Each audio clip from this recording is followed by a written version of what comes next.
Marietta College is being sued by a former employee for defamation and employee discrimination.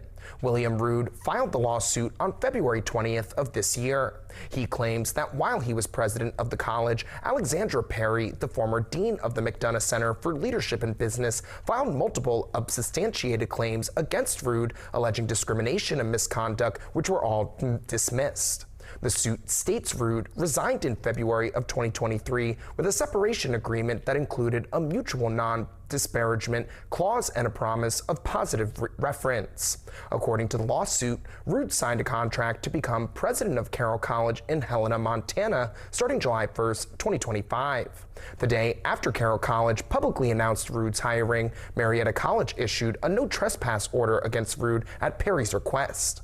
According to the suit, that same day, anonymous posts appeared on Carroll College's online reporting system, calling Rood, quote, a con man and abuser, end quote, attributed to Perry. Rood reached out to Marietta College for help, but they refused to act. On June 18, 2025, Carroll College terminated Rood's contract.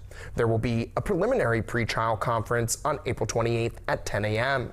More information about the lawsuit, you can visit WTAP.com.